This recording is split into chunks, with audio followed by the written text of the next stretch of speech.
The biggest takeaway coming straight out of the NFL Combine is this: the Pittsburgh Steelers are finally ready to get serious about fixing the wide receiver position, and everything we saw in Indianapolis points in that direction. If you've been waiting for Omar Khan and Andy Weidel to truly invest in playmakers, this might be the draft where it finally happens in a big way. Look at the current state of the roster. At wide receiver, the Steelers essentially have DK Metcalf and Roman Wilson as the only clear pieces moving forward. Roman Wilson, drafted in the 3rd round 2 years ago, hasn't had the impact many hoped for. Before that, the last receivers drafted were George Pickens and Calvin Austin in 2022. Pickens is now with the Cowboys on a franchise tag, and Calvin Austin is a pending free agent. That leaves a room that, quite frankly, needs a serious injection of talent. Now, compare that reality to what we saw at the Combine. The Steelers used at least 14 of their 45 formal interviews on wide receivers. 14! To put that in perspective, those formal interviews are structured, scheduled sit-downs with the head coach, general manager, and other key decision makers. Teams only get 45 total across every position. When nearly a third of them are spent on one position, that's not random, that's intentional. And here's why the timing makes sense. This wide receiver class is deep. 16 wide receivers were ranked inside the top 100 prospects on my board, tied with edge rusher for the strongest position group. This isn't a year where you're reaching for a need. This is a year where the need and the strength of the class align perfectly. Take Carnell Tate out of Ohio State. He ran in the mid 4.4 seconds, which is perfectly acceptable for a big-bodied route runner who wins with technique and body control more than pure speed. He's built like a prototypical NFL wide receiver 1 and still has room to grow. Then there's my lemon out of USC, one of the most intriguing prospects in the entire class. He didn't run the 40 at the Combine, but participated in on-field drills and looked sharp. His route running ability to line up in multiple spots and combat catch skills stand out on tape. There was noise online about the way my lemon handled his podium session, people nitpicking his tone, his inflection, even how he moved. But if you actually watched it in context, he answered questions clearly, spoke about his formal interview with the Steelers, and expressed appreciation for the opportunity. On the field, he has shown loyalty, development, and leadership, even fighting his way back to wide receiver after being moved to defensive back early in his college career. The tape and the production matter far more than social media reactions. Then you have Omar Cooper Jr. out of Indiana, who may have helped himself as much as anyone at the Combine. He ran a 4.42 in the 40-yard dash, not the fastest in the class, but more than enough when paired with his strong hands, body control, and ability to win in contested situations. Turn on his tape against Penn State, and you'll see a receiver who shows up in big moments. He entered the process as a likely early 2nd-round pick, but after that performance, it wouldn't be surprising if he pushes into late 1st-round territory. And that's just the top tier. Deion Sterling ran a 4.36 at 6 feet 2, Zachariah Branch posted a 4.35, Deion Burks hit 4.30, Ted Hurst from Georgia State, a sleeper who impressed at the Senior Bowl, ran a 4.42 and showed real competitiveness at the catch point. Jacob Lane, another USC receiver at 6'4", ran a 4.47, excellent speed for that frame.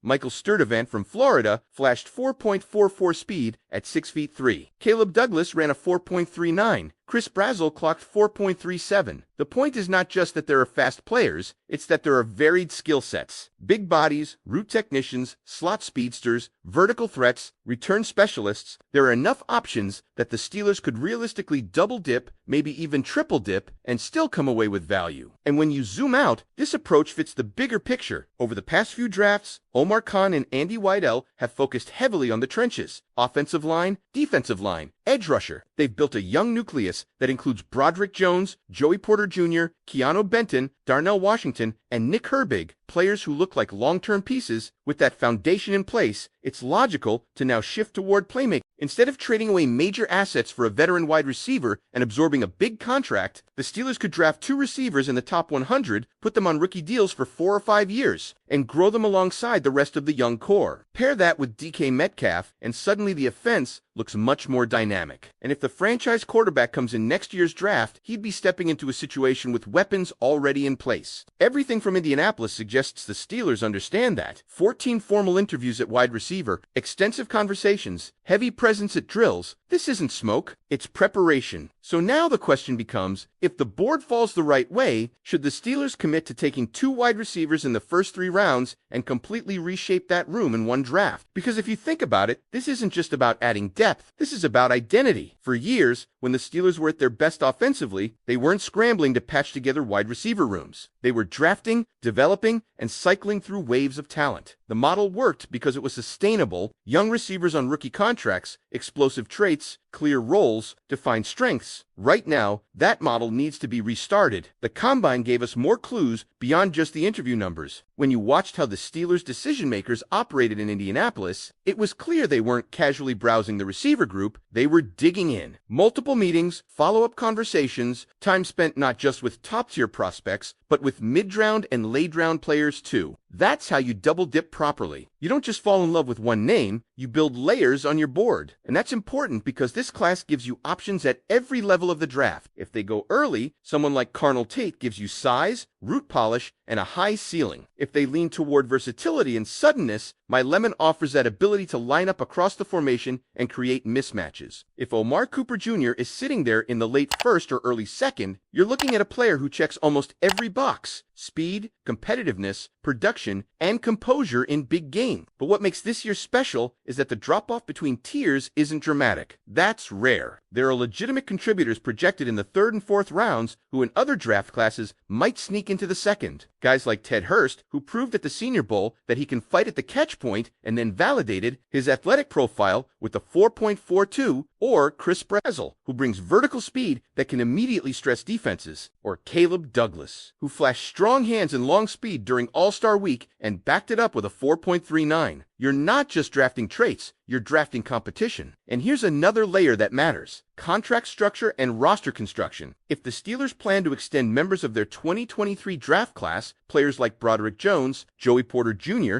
Keanu Benton, Darnell Washington, and Nick Herbig, that cap space has to be managed carefully. Trading premium picks and paying a veteran receiver top-of-market money works against that timeline. Drafting 2 receivers on rookie deals aligns perfectly with it. That's why this feels different from past off-seasons where fans were begging for a splash move. This doesn't require desperation. It requires discipline. The board is deep, the need is obvious, the resources are available. And don't overlook the psychological factor inside the building. When a front office commits real draft capital to a position, it changes the dynamic in that room. Competition sharpens everyone. Roman Wilson, if he remains part of the plan, suddenly has to elevate his game. Veterans understand roles are earned, not gifted. That kind of internal pressure is healthy, especially for a position that has lacked stability. There's also the strategic angle. If the Steelers do select 2 receivers inside the top 100, defensive coordinators can't simply bracket DK Metcalf and call it a day. You'd have layered threats, a possession target, a vertical burner, a flexible slot option. That diversity opens up play calling. It makes life easier on the quarterback, whoever that ultimately is. It creates margin for error. And remember, this isn't a quarterback-heavy draft. It's not viewed as a class loaded with 4 or 5 can't-miss first-round passers. For a team still evaluating its long-term solution under center, that makes investing heavily at receiver even more logical. Build the structure first, then plug in the quarterback when the timing is right. The Combine performances reinforced what the tape already showed. Speed is abundant in this group, but so is nuance. Route runners, physical catch-point winners, players with return value. The Steelers have historically valued versatility and football IQ. This class offers both. Now the pressure shifts to draft weekend execution. It's one thing to interview 14 receivers. It's another to pull the trigger twice, maybe even 3 times, when the board unfolds in real time. Do they stay patient and let value fall? Do they move up for a specific target like Omar Cooper Jr.? Do they secure one early and trust the depth to deliver another later? Those decisions will define this offense for years. Because make no mistake, this is about more than 2026. It's about resetting the trajectory. If the Steelers walk away from this draft with 2 young, explosive wide receivers who grow into long-term starters, this Combine will be remembered as the turning point. So let me ask you this. If you're in that draft room and the opportunity is there, are you comfortable committing to top 100 picks to wide receiver and fully embracing a youth movement at the position? Or would you rather see them split resources and address another need early instead? And once we move into the second part, we're going to break down how those choices could realistically play out on draft night. If you fully commit to the youth movement at wide receiver, draft night could unfold in a way that reshapes this offense immediately. Imagine the Steelers walking away from the first 2 days with a pairing like Carnell Tate and Omar Cooper Jr. or My Lemon and Chris Brazzell. Suddenly, the room isn't thin anymore. It's layered. You'd have DK Metcalf as the established presence, but behind him, two young receivers competing, developing, and bringing complementary skill sets instead of redundancy. And that's where the strategy becomes fascinating, because if they take one receiver in the first round, they don't have to force the second one immediately in round 2. The depth of this class allows them to read the board. If there's a run on receivers, you pivot and grab your second target before the tier drops. If other positions start flying off the board, you sit tight and let the receiver value come to you. The key is flexibility, and this class gives them that flexibility. Think about what happens schematically. If you draft a polished route runner like Carnell Tate, he can handle boundary responsibilities early. If my Lemon is the pick, you gain alignment versatility, someone who can motion, stack, create leverage, and give defensive backs problems in space. If Omar Cooper Jr. is the guy, you get competitive toughness at the catch point paired with verified speed. Each archetype changes how defenses have to line up. Now layer in someone like Chris Brazel on day 2. A 4.37 vertical threat forces safeties to respect the deep ball, that opens the intermediate area, that helps the run game, that makes play action more dangerous. Even a third-round addition can alter defensive spacing in a way that doesn't always show up in basic stat lines. And here's the underrated element: timeline alignment. If the Steelers are truly positioning themselves for a long-term quarterback solution in a future draft, you want that quarterback stepping into a stable ecosystem, not a roster scrambling to sign stopgap receivers in free agency.